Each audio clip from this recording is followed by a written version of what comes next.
Good morning friends. पिछली classes में हम लोग मेजरमेंट में डायमेंशन देख रहे थे।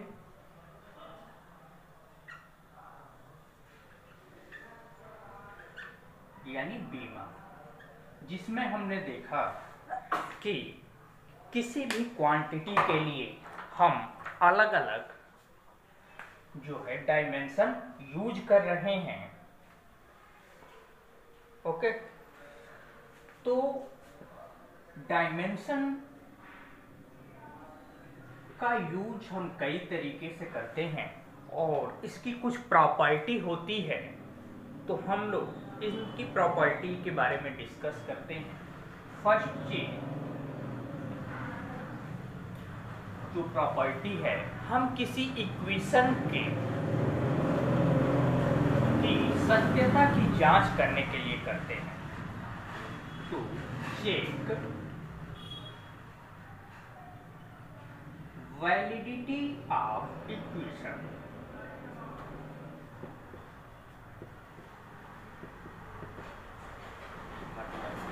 किसी सूत्र या समीकरण की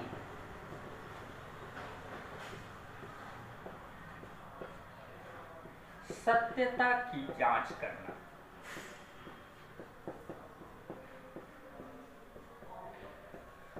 कोई आपको फार्मूला दिया गया है, वो सही है कि नहीं, इसकी चेकिंग के लिए हम लोग डायमेंशन का यूज करते हैं। जैसे मान लीजिए कि हमारा इक्वेशन, मोशन ऑफ इक्वेशन हम लोग ले रहे हैं v equal to U plus A. ठीक, तो क्या यह डायमेंशनली करेक्ट है कि नहीं, इसको हम लोग चेक करेंगे। तो जो फर्स्ट कंडीशन ये होती है कि जो इक्वल टू के इधर है इसका डायमेंशन और इक्वल टू के जो इधर है इसका डायमेंशन, दोनों का डायमेंशन सेम होना चाहिए। ठीक, तो देखिए ये वेलोसिटी है, यानी इसका डायमेंशन क्या होगा, LT minus 1 equal to u यानी इनिशियल वेलोसिटी, इसका भी क्या होगा, LT minus 1। Next AT, A क्या है आपका एक्सेलरेशन, और इसका क्या होता है LT माइनस 2 इंटू टी का टाइम का t हो जाएगा। तो देखिए आप LT minus 1 plus LT minus 1, यहां आप देख रहे हैं कि जो भी क्वांटिटी है उन सारी क्वांटिटीज का डायमेंशन सेम है। वो क्या है, LT माइनस 1। दूसरा रिजल्ट जो हम लोग देख रहे हैं कि अगर कोई क्वांटिटी ऐड की जा रही है या सब्सट्रैक्ट की जा रही है, तो उन दोनों क्वांटिटीज का भी डायमेंशन क्या होना चाहिए, सेम होना चाहिए। यानी जिनका डायमेंशन सेम नहीं है उनको हम ऐड या सब्सट्रैक्ट नहीं कर सकते। इसलिए अगर ऐसा कोई इक्वेशन बनता है जिसमें ऐड की गई राशि की क्वांटिटी की अलग अलग डायमेंशंस है, इसका मतलब क्या है कि वो इक्वेशन गलत है। और यदि इक्वल के दोनों तरफ का जो डायमेंशन है अलग अलग है, तो आपका इक्वेशन क्या हो जाएगा, रॉन्ग हो जाएगा।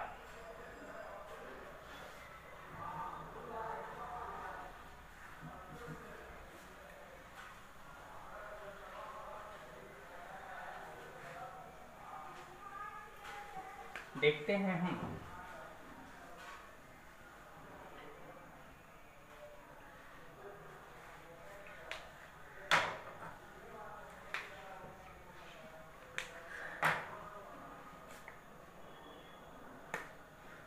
E इक्वल टू क्या होता है, V बाई टी। ठीक, हमें मान लीजिए कि गलत वर्ड याद है कि a equal to v square by T है। अब इसे हमें चेक करना है कि ये सही है या गलत है। तो देखिए ध्यान से, दो ऑप्शन आपके पास है, ये सही है कि ये सही है। हम लोग चेक करते हैं। देखिए 1 नंबर एक्सेलरेशन का क्या होगा आपका lt minus 2 equal to v का क्या होगा lt माइनस 1 अपान t का क्या हो जाएगा t माइनस 1, यानी कि क्या आ जाएगा आपका lt माइनस 2। ये देखिए लेफ्ट हैंड साइड और राइट हैंड साइड की दोनों की डायमेंशन सेम है, यानी कि ये इक्वेशन क्या होगा करेक्ट होगा। ओके, इसी तरह इसको हम लोग चेक करते हैं। तो आपका a equal to V square upon T है, यानी lt माइनस 2 एक्सेलरेशन का हो गया आपका इक्वल टू वी स्क्वायर का। देखिए एल वी का आपका क्या होगा lt माइनस 1 का होल स्क्वायर अपॉन टाइम का t। ओके, तो यहां देखिए आपका क्या हो गया एल स्क्वायर टी के पावर माइनस 2 इंटू ये ऊपर जाएगा तो टी के पावर माइनस 1, यानी कि एल स्क्वायर टी के पावर माइनस 3। देखिए राइट हैंड साइड और लेफ्ट हैंड साइड की जो डायमेंशंस है वो सेम नहीं है, इसलिए ये इक्वेशन जो है करेक्ट नहीं है। वहाँ माइनस 1 नहीं होगा।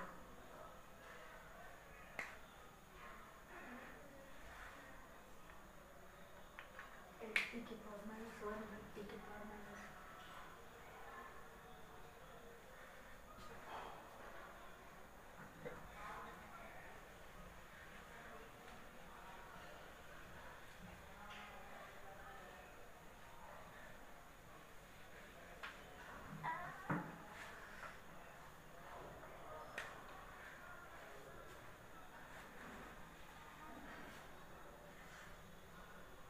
दूसरा हम लोग यूज करते हैं इसकी चेंजिंग इन यूनिट्स।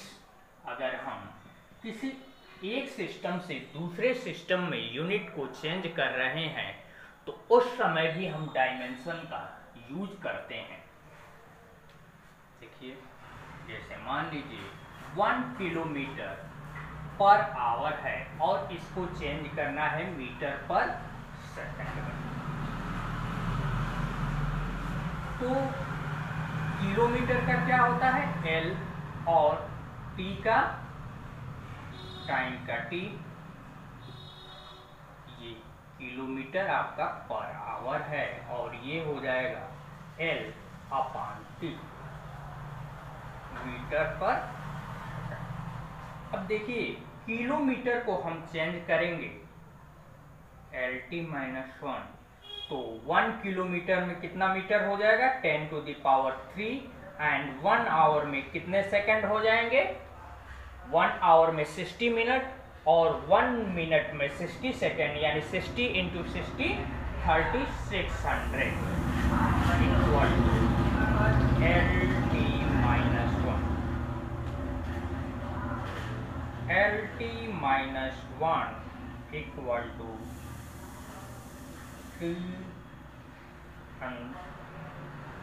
1 कैंसिल 18/5, यानी 18/5 किलोमीटर पर आवर है। तो आपका lt minus 1 kilometre per hour equal to 18/5 lt minus 1 metre per second.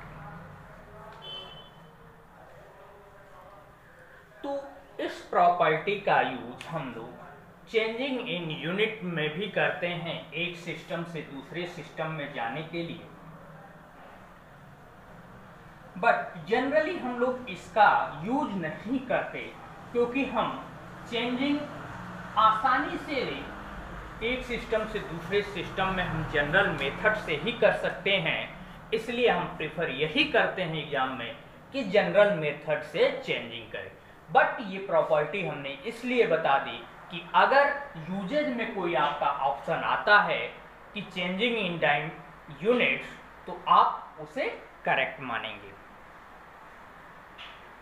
इसके साथ ही साथ डायमेंशन की कुछ डिमेरिट भी होती है।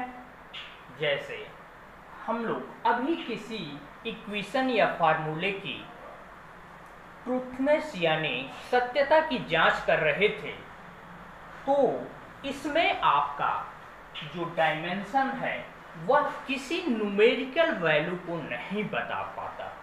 जैसे हम लोग लें कि काइनेटिक एनर्जी इक्वल टू क्या होता है, हाफ mv स्क्वायर। यहां देखिए, अगर हमें याद नहीं कि ये हाफ है, mv स्क्वायर लिखते हैं हम लोग। देखिए काइनेटिक एनर्जी, एनर्जी का आपका क्या होता है, तो m l square t minus 2। किसी भी एनर्जी के लिए हम लोग यूज करते हैं। अगर आपको रिमेंबर नहीं है एनर्जी का, तो हम लोग सीधे क्या करेंगे, काइनेटिक एनर्जी लिख लीजिए इसको, m मास का m होता है और v lt माइनस 1 स्क्वायर कर दीजिए, तो m lt माइनस 2 ये आपका। तो ये इक्वेशन डायमेंशनली करेक्ट हो जाता है, काइनेटिक इन energy equal to mv square. But इसकी एक्चुअल वैल्यू जो है काइनेटिक एनर्जी की क्या होती है, हाफ mv स्क्वायर। तो यहाँ पे ये कांस्टेंट वैल्यू नहीं है, तो भी ये इक्वेशन सही हो जा रहा है डायमेंशनली। तो इसकी ये डिमेरिट रहती है कि यह किसी न्यूमेरिकल वैल्यू को, यानी कि किसी कांस्टेंट की वैल्यू को जो डायमेंशन लेस है, उस वैल्यू को कंसीडर नहीं कर पाता।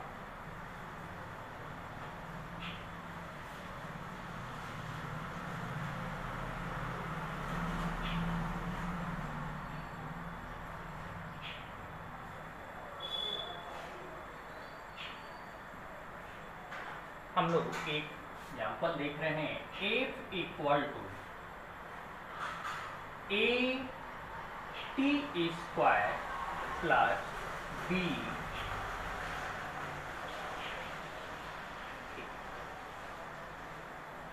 ठीक।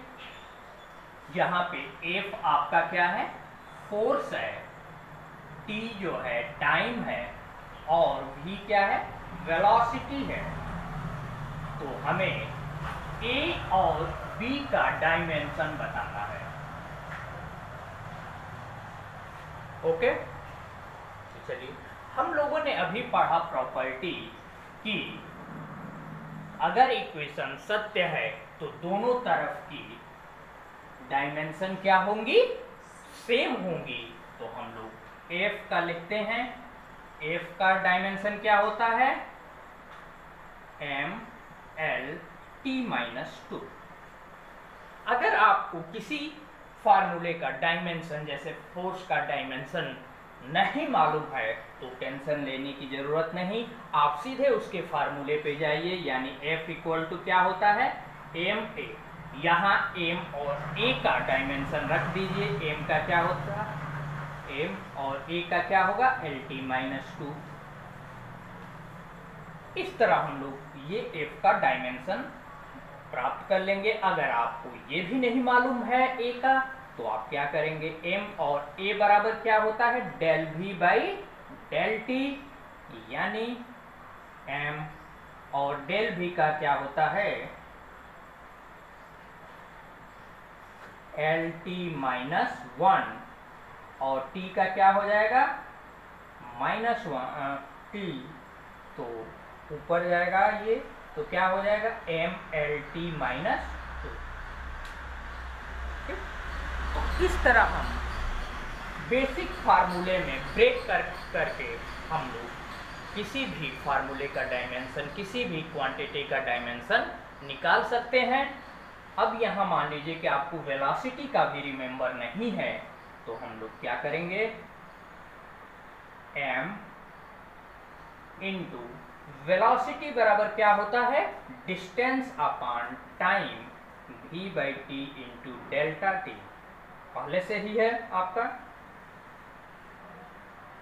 तो m का मास का m हो जाएगा, डिस्टेंस यानी लेंथ है l, और t टाइम है t, तो आपका टोटल क्या हो जाएगा, mlt - 2। ठीक, तो हम लोग देख रहे थे एग्जाम्पल, हमने बताया कि दोनों तरफ का जो डायमेंशन होना चाहिए सेम होना चाहिए। तो यानी क्या, f का जो डायमेंशन है इस टर्म का भी वही डायमेंशन आपका होना चाहिए। तो f का डायमेंशन है mlt - 2। तो अगर हम लोग at² का डायमेंशन लिखें तो ये आपका क्या हो जाएगा, हम लोग इसे मान लेते हैं कि m के पावर a है और l के पावर b है और t के पावर c है। सिंस इधर जो क्वांटिटी है आपकी m और l और t है, इधर भी बेसिकली वही होनी चाहिए। कभी कभी कुछ क्वांटिटी कैंसिल भी हो जाती है, तो उसके लिए आप चाहें तो मान सकते हैं थीटा के अपान ए सी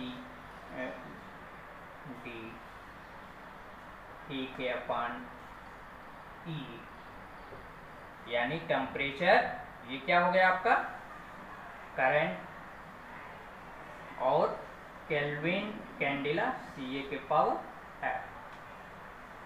अब इसकी जो आपकी डायमेंशन होगी वो क्या होगी, फोर्स की डायमेंशन होगी mlt - 2। तो रखिए आप,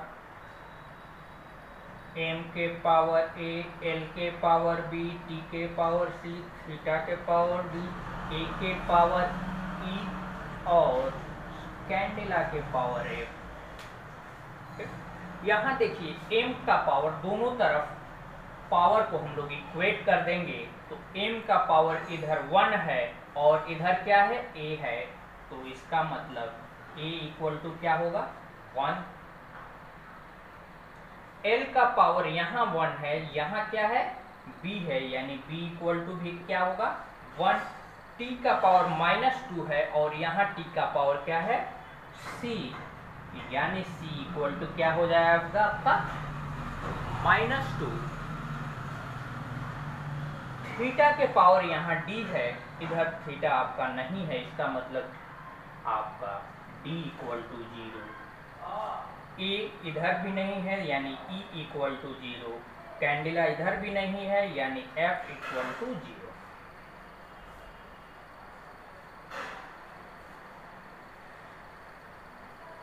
अब देखिए इसका जो डायमेंशन है वो क्या आ रहा है आपका, m के पावर 1, l के पावर 1 और t के पावर -2। at² का अगर डायमेंशन आप a लिखें और इसका डायमेंशन t² है तो mlt - 2।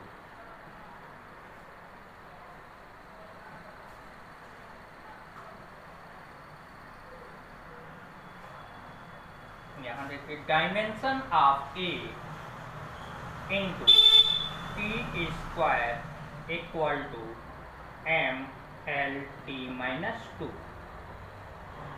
Dimension of a equal to, ये इधर जाएगा तो पावर क्या हो जाएगा माइनस, जब इक्वल टू इधर जाता है तो माइनस पावर mlt - 4, यानी a का डायमेंशन आपका क्या आ गया mlt - 4। ठीक, तो इस तरह हम किसी भी क्वांटिटी का डायमेंशन निकालेंगे। जनरली हम लोग जो लेट करके हम निकाल रहे हैं कि m के पावर a b के पावर a, ऐसे इक्वेशन में अगर कंपटीशन में जाते हैं तो हमारे पास टाइम की कमी रहती है, इसलिए हम direct at² equal to force का डायमेंशन रखेंगे क्या, mlt-2। अब a का डायमेंशन इंटू t का आपका क्या हो जाएगा t², और ये क्या हो गया mlt-2, यानी a का डायमेंशन इक्वल टू क्या हो जाएगा mlt-4। ये जनरली हम कंपटीशन में यूज करते हैं। जो पीछे मेथड बताया गया वो हमारा जनरली मेथड जो एकेडमिक होता है वो होता है। क्योंकि कंपटीशन में हमें समय का भी ध्यान रखना होता है, तो हमें बेसिक चीज़ों को छोड़ के जो ज़रूरी चीज़ें हैं उन पे ध्यान देते हैं, प्रोसेस पे नहीं। हम समय को बाउंड करते हुए जल्दी से करते हैं। और दूसरी चीज़ ये भी हमें ध्यान रखनी होती है कि अगर हम जल्दीबाजी कर रहे हैं तो हमारी एक्यूरेसी डिक्रीज ना हो, यानी कि ऐसा ना हो कि जल्दीबाजी में हम गलत कर दें। तो आपको बेसिक मेथड आना चाहिए, उसके बाद आप एनालिसिस करके डायरेक्ट इसे अप्लाई कर सकते हैं। ठीक।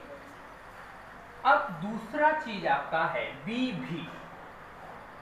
आप जानते हैं कि कोई भी सेम क्वांटिटी जो है सेम ही क्वांटिटी में जोड़ी जाएगी जिनकी डायमेंशन सेम होगा, यानी BV का भी डायमेंशन फोर्स का डायमेंशन होगा, यानी mlt-2 इक्वल टू BV का डायमेंशन।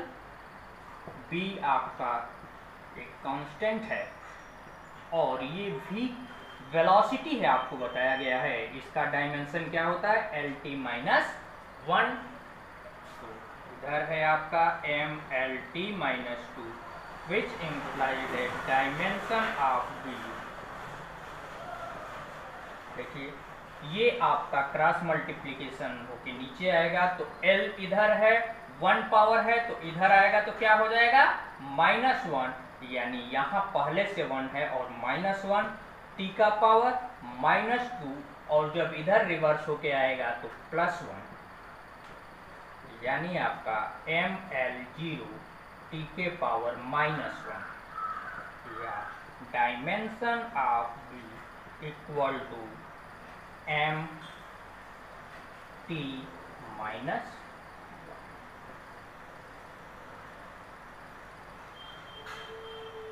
ठीक,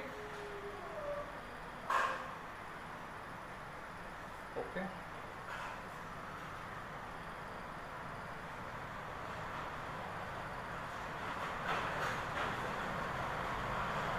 तो यहाँ से भी हम डायमेंशन की एक डीमेरिट देख रहे हैं कि हमने कहा कि कोई इक्वेशन सही है या नहीं है, कोई फार्मूला हम डायमेंशनली डिराइव करना चाहते हैं, तो जो f का फार्मूला है वही इस टर्म का भी डायमेंशन होगा और वही डायमेंशन इस टर्म का भी होगा। तो अगर आपको जनरली ये नहीं मालूम है, तो अगर आप इस टर्म को ऐड नहीं करते हैं, इन दो टर्मों को भी रखते हैं, तो ये डायमेंशनली करेक्ट हो जाएगा, बट एक्चुअल फार्मूला आपका अलग होगा। तो इस तरह हम ये डायमेंशन की डिमेरिट होती हैं, यानी किसी कांस्टेंट वैल्यू को न बता पाना, और दूसरा किसी एडिशन टर्म या सब्सट्रैक्शन टर्म को नहीं बता पाना। लेकिन अगर हमें सही से मालूम है कि इसमें कांस्टेंट क्या है, तो हम वो फार्मूला डिराइव भी कर लेते हैं। जैसे मान लीजिए कि हम सिंपल पेंडुलम के टाइम पीरियड की बात कर रहे हैं, तो आपका जनरल फार्मूला होता है t इक्वल टू 2πL/√g। हमें 2π मालूम है, L और G का पावर नहीं मालूम है कि L और G और t किस तरह रिलेटेड है। तो हम लोग क्या करेंगे, हम dimension of t equal to dimension of L, यानी लेंथ का डायमेंशन मान लेंगे A, and dimension of G यानी acceleration due to gravity. Acceleration का क्या होता है आपका LT-1 के पावर। अच्छा देखिए इसको, dimension of T into L के पावर ए, ओपन करिए ये, तो एल के पावर बी इंटू टी के पावर माइनस बी, एल के power A plus B and T के पावर माइनस।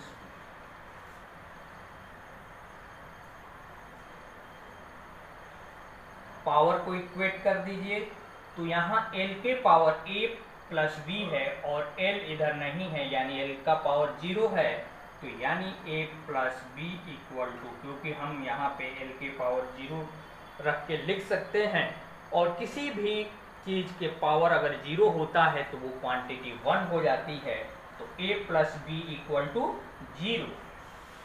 एंड यहाँ से देखिए माइनस बी इक्वल टू, यहाँ पे पावर क्या है 1 टी का, तो minus B equal to 1, which implies that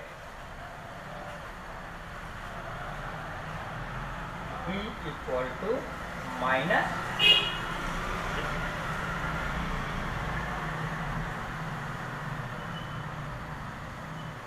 अब ये वैल्यू इसमें पुट कर देते हैं, तो a-1 equal to 0, which implies that a equal to क्या हो जाएगा 1।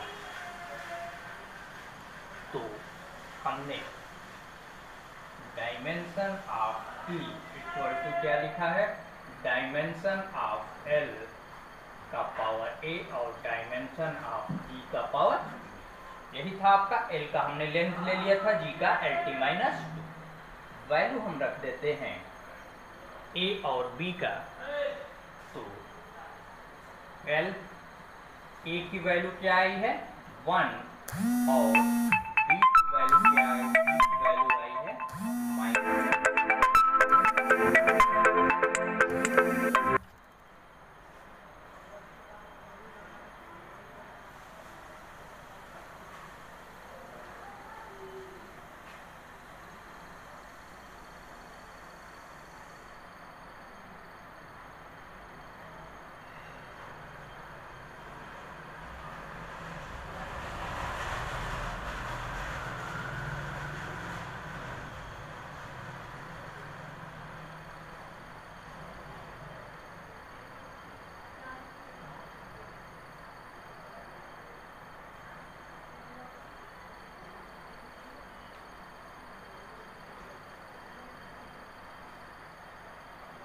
तो ये आपका हो जाएगा L/G।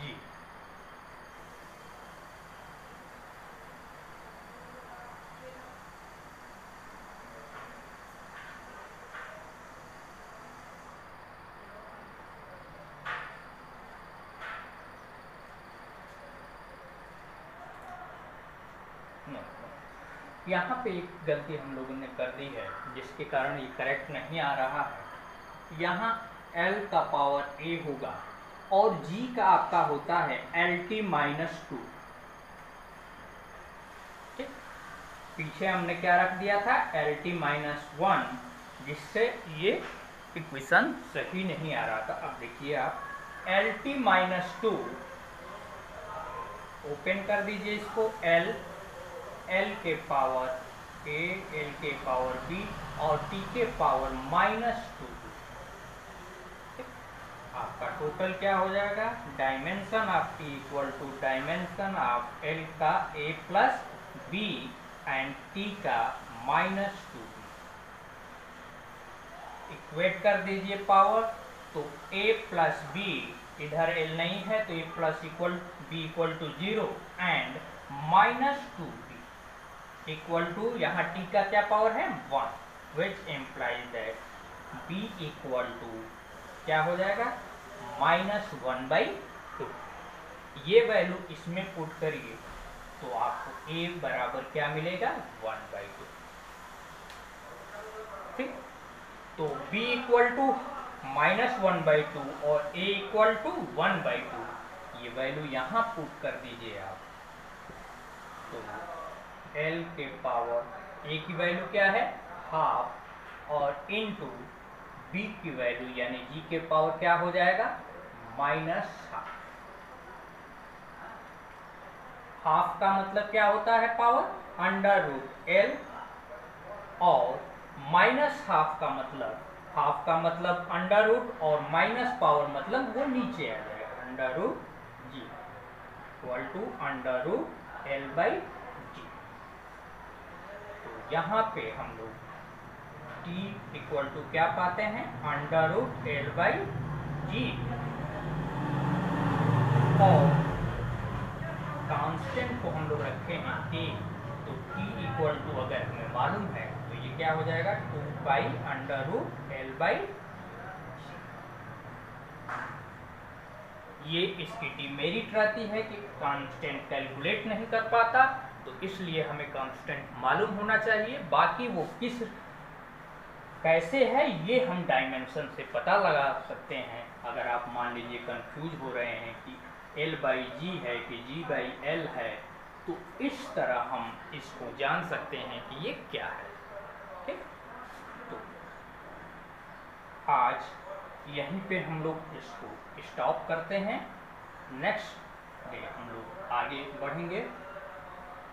Thank you.